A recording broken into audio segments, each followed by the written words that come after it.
Silahkan dimulai, dokter. Assalamualaikum warahmatullahi wabarakatuh. Selamat siang, terima kasih kepada moderator dan scientific committee yang telah memberikan kesempatan kepada saya untuk sharing mengenai adult congenital heart disease. Prevalensi dari penyakit jantung bawaan di seluruh dunia mencapai 9 dari 1000 angka kelahiran hidup, di mana kurang lebih 41.000 bayi lahir dengan PJB seluruh Indonesia per tahunnya. Dan evolusi di bidang teknologi, surgical, medis, beberapa dekade terakhir telah membuat lebih dari 90% pasien ini dapat survive hingga usia dewasa, sehingga meningkatkan jumlah dari adult congenital heart disease meningkat lebih dari pediatric congenital heart disease dengan rasio 2:1. Seperti kita ketahui sebenarnya congenital heart disease ini merupakan kondisi yang kronis, di mana pasien saat lahir sudah membutuhkan operasi yang berulang, intervensi berulang, kemudian hospitalisasi yang berulang, dan juga pada saat dewasanya pada wanita dia mengalami komplikasi dari kehamilannya, dan semakin lama usianya dewasa semakin mengalami intoleransi aktivitas, penurunan kualitas hidup, dan juga ada ancaman untuk mengalami aritmia, gagal jantung, infektif endokarditis, dan tidak jarang juga mengalami kematian mendadak. Mortalitas per tahunnya dari pasien yang lebih tua akan lebih tinggi, dan semakin kompleks dari kompleksitasnya semakin parah, maka akan semakin tinggi pula angka kematiannya. Dan hal ini menyadarkan kita bahwa meskipun telah dilakukan repair, surgical repair, atau apapun, tapi tidak berarti bahwa terapi pada pasien ini berhenti sampai di sana, tetapi tetap memerlukan follow-up seumur hidup. Modalitas diagnostik yang kita punya dalam menentukan patologi kongenital berfungsi untuk mengidentifikasi apakah ada abnormalitas dari anatomi maupun fungsionalnya, untuk mengakses derajat keparahan dari setiap penyakit dan menentukan manajemen selanjutnya seperti apa, kemudian mengevaluasi konsekuensi dari setiap intervensi yang telah dilakukan, dan juga untuk membantu menentukan prognosis pasien.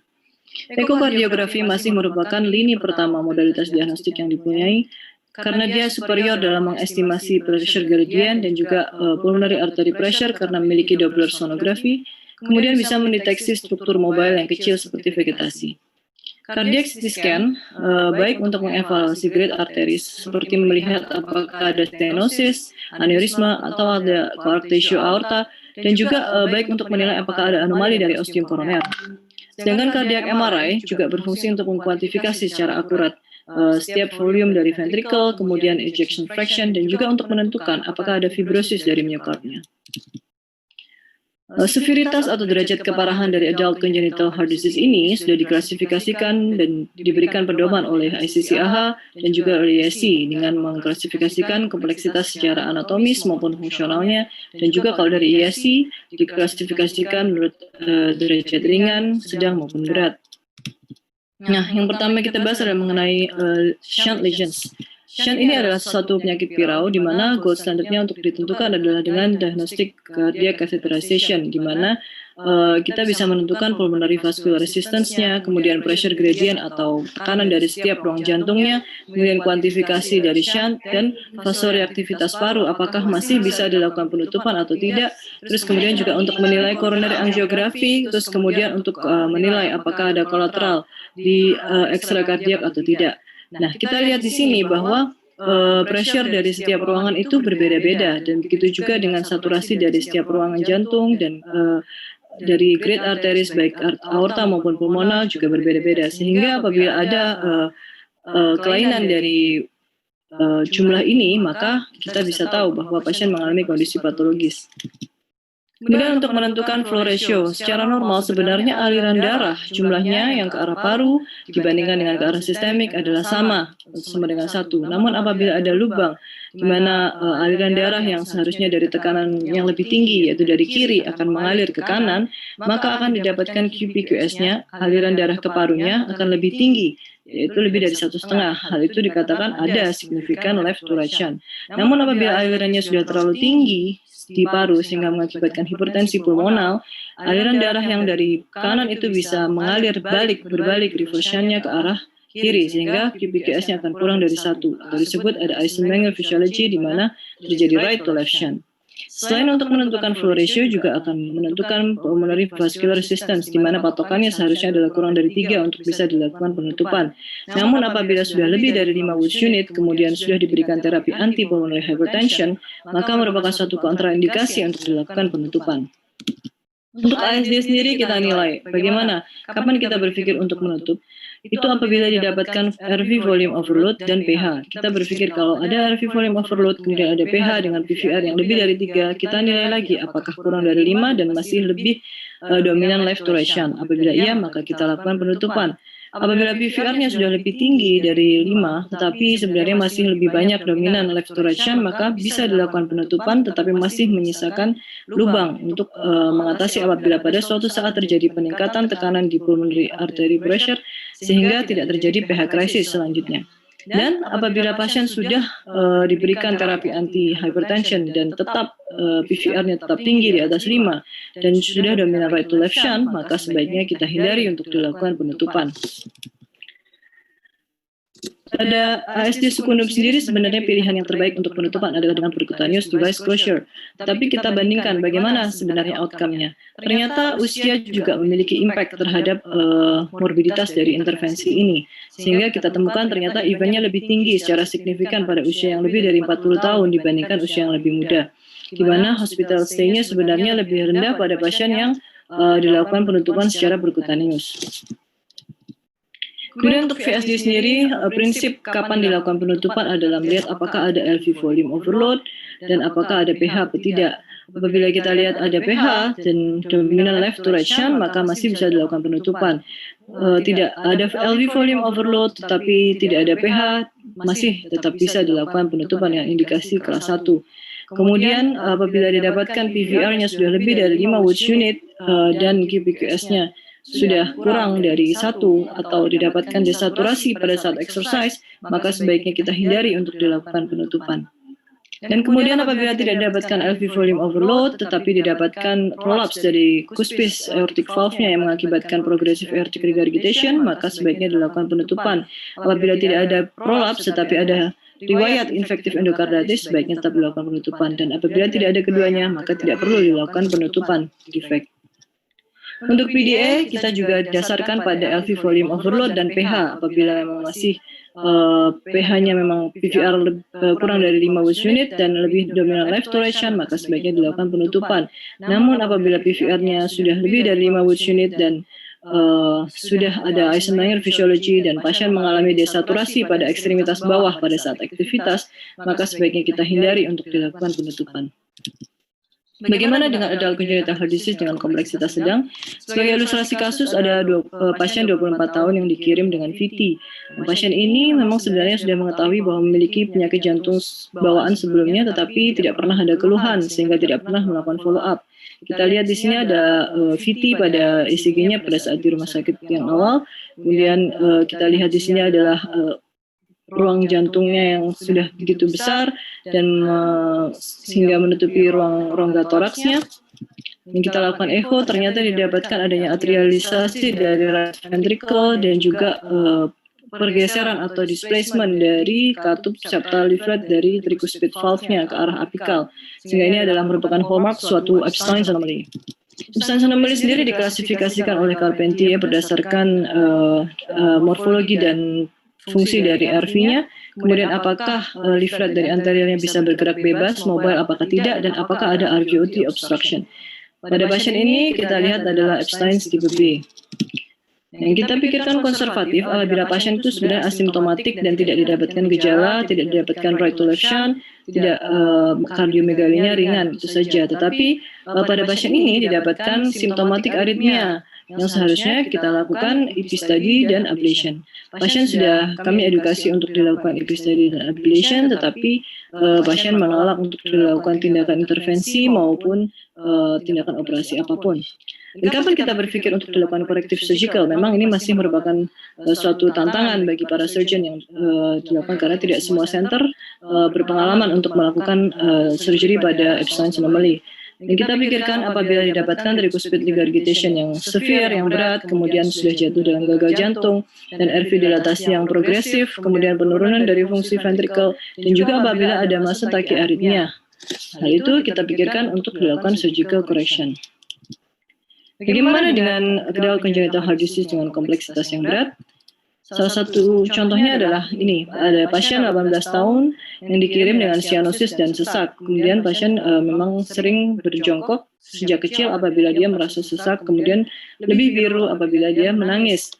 Dan kemudian kita lihat di sini saturasi perifernya 79%. Kita berpikir bahwa dia memang adalah suatu cyanotic heart disease. Dan ada clubbing fingers, kemudian dari labnya kita dapatkan hematokrit 48,7%. Dengan gambaran dari chest x-ray-nya khas merupakan boot-shaped heart yang merupakan suatu hallmark adanya tetralogy of Fallot. Kita lakukan ekokardiografi dan kita dapatkan adanya pulmonary stenosis berat, kemudian didapatkan VSD malalignment dan adanya overriding aorta, dan juga ada right ventricle hypertrophy, yang merupakan suatu diagnosis yang mendukung ke arah tetralogy of Fallot. Kami lakukan diagnostic catheterization dan kami lakukan LV-grafi, didapatkan adanya overriding aorta, adanya VSD malalignment yang cukup besar. Kemudian ada saat dilakukan LV-grafi kita dapatkan adanya pulmonary stenosis infundibular maupun valvular. Kemudian kami lakukan ascending aortography, kami dapatkan koronernya normal dengan AR grade 2. Dan kemudian ada mapkas yang kecil, ukurannya diameternya, dan kami hitung Magun ratio-nya 1,98. Magun ratio adalah rasio antara diameter dari right pulmonary artery ditambah left pulmonary artery dibandingkan dengan diameter dari descending aorta. Normalnya memang 2,1, tetapi pada pasien-pasien yang cyanotic heart disease seperti ini, biasanya cut off-nya adalah 1,5 hingga 1,7 untuk dapat dilakukan total koreksi. Kemudian kami kirim pasien juga ke ahli imaging untuk dilakukan cardiac MRI dan didapatkan hasil functional science-nya mendukung ke arah tetralogy of Fallot dengan pengukuran RVEF-nya 45,8%, sedikit penurunan. Terus kemudian dilakukan late gadolinium enhancement untuk menilai apakah ada fibrosis, apakah tidak, ternyata tidak didapatkan fibrosis di LV maupun RV, dengan aortic dimension-nya juga normal. Dan sehingga kami simpulkan dengan tetralogy of Fallot. Dan kami kirimkan pasien kami melakukan diskusi heart team dan kemudian kami rujuk pasien ke bedah TKV untuk dilakukan total correction. Sebenarnya memang untuk idealnya pada pasien tetralogy of Fallot dapat dilakukan total koreksi sekitar usia 3-12 bulan. Namun bagaimana apabila kita dapatkan pasien dengan late presentation seperti ini, ada suatu studi yang mendapatkan bahwa setelah dilakukan menjalani 80 pasien yang menjalani total koreksi, ternyata memang outcome-nya lebih baik untuk memperbaiki quality of life. Dan memang kita bisa dapatkan memang mortalitas pada usia dewasa memang lebih tinggi oleh karena adanya long standing cyanosis, kemudian fibrosis dari RV-nya, kemudian ada PA yang memang tidak berkembang dengan baik. Tetapi kita berpikir untuk dilakukan surgical correction, total correction pada pasien ini oleh karena adanya anatomi yang memang PA anatominya masih baik, yaitu Magun ratio-nya lebih dari 1,7. Dan kemudian kapan kita berpikir apakah pasien ini single stage langsung dilakukan total koreksi saja, apakah multi stage dengan BT-shunt dulu? Ternyata ada satu studi yang membandingkan pada pasien yang pulmonary arterinya tidak terlalu besar, yang borderline terletak antara 1,2 sampai 1,5, ternyata morbiditas maupun mortalitasnya tidak terlalu berbeda secara signifikan antara keduanya. Tetapi sebenarnya yang total koreksi memang menurunkan hospital stay. Meskipun demikian, memang prognosisnya yang baik adalah kita bergantung pada setiap center yang pengalaman surgeonnya seperti apa.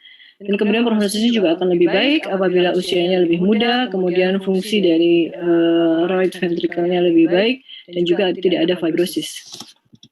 Kemudian yang severitas yang kompleks lagi berikutnya adalah apabila adult congenital heart disease ini ada dengan PH. Dan klasifikasinya ada Eisenmenger syndrome, kemudian PH yang terkait dengan shunt lesions maupun PH yang sebenarnya ditemukan dengan defek yang kecil yang sebenarnya tidak disebabkan oleh karena defek itu mengakibatkan PH, tetapi lebih kepada idiopathic PH yang tidak jelas penyebabnya apa.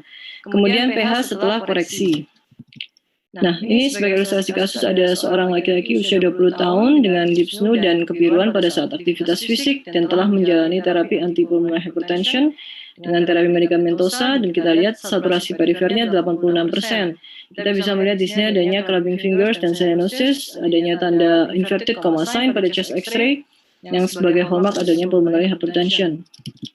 saat dilakukan transtoracal echocardiografi ternyata didapatkan pasien mengalami partial atrioventricular septal defect dengan D-shape LV yang sudah menandakan bahwa memang terjadi severe pulmonary hypertension atau PH berat karena adanya flattening dari septumnya karena RV-nya telah begitu besar. Kemudian kita lihat dari TI-nya, shunt-nya memang lebih banyak dari arah right to left shunt. Kemudian kami lakukan kateterisasi jantung kanan dan kiri. Kami dapatkan ternyata pulmonary artery pressure-nya begitu tinggi, hampir sama dengan sistemik. Dan kami putuskan untuk melakukan vasoreactivity test. Kami berikan oksigen 100% selama 10 menit. Ternyata tidak didapatkan penurunan dari mean pulmonary artery pressure-nya secara signifikan. Sehingga kami simpulkan dengan negatif vasoreactivity test. Kami lakukan kateterisasi jantung kiri. Kami dapatkan MR grade 3. Kemudian ternyata PVR-nya setelah dihitung 16,1%, di mana targetnya seharusnya adalah kurang dari 5. Sehingga dengan seluruh hasil tersebut kami putuskan pasien untuk tidak menjalani penutupan oleh karena pasien sudah jatuh dalam keadaan Eisenmenger physiology. Sebenarnya terapi prinsip untuk medisnya untuk pasien Eisenmenger adalah untuk memberikan antipulmonary hypertension, yaitu idealnya dengan endothelin reseptor antagonis atau bosentan. Kemudian mencegah terjadinya hipovolemi, kehamilan pada wanita juga harus dicegah. Kemudian anticoagulation hanya apabila pasien mengalami atrial fibrillation ataupun atrial flutter dengan diberikan vitamin K antagonis dengan target INR 2 hingga 2,5. Dan dilakukan flebotomi apabila terjadi hiperviskositas sindrom dengan hematokrit lebih dari 65%. Diberikan suplementasi iron apabila terjadi defisiensi besi. Kemudian diedukasi pasien untuk menghindari aktivitas yang berat dan juga cuaca yang terlalu ekstrim. Nah, tapi kita tidak memiliki bosentan di Indonesia. Tapi ada suatu studi yang menemukan bahwa dengan sildenafil selama 6 bulan ternyata didapatkan perbaikan secara signifikan dalam kapasitas fungsionalnya, kemudian saturasinya juga membaik dan juga profil hemodinamiknya lebih baik pada pasien dengan Eisenmenger syndrome.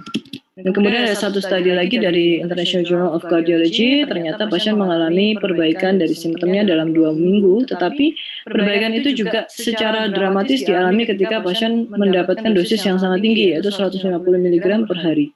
Dan begitu juga saat dilakukan kateterisasi, follow up ternyata didapatkan penurunan pulmonary artery pressure dengan baik.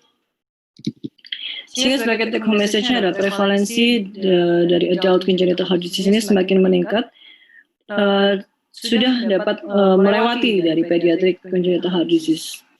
Hal ini menyadarkan kita bahwa walaupun telah dilakukan repair, tapi sebenarnya sekuelanya masih cukup banyak, sehingga ini mengingatkan kita bahwa sebenarnya congenital heart disease adalah merupakan kondisi yang memerlukan follow up yang seumur hidup. Dan ekokardiografi merupakan modalitas lini pertama yang kita punya, yang bisa kita gunakan untuk memutuskan apakah pasien ini perlu dirujuk ke center yang lebih besar untuk menjalani diagnostic catheterization sebagai gold standar untuk menentukan terapi selanjutnya seperti apa. Dan keputusan untuk manage pasien baik secara korektif maupun konservatif itu didasarkan pada kelas fungsionalnya maupun anatomisnya dan juga dari hemodinamik profilnya. Dan kita masih memiliki peran untuk memberikan ruang bagi mereka untuk dapat survive dan memiliki kualitas hidup yang lebih baik. Terima kasih. Assalamualaikum warahmatullahi wabarakatuh.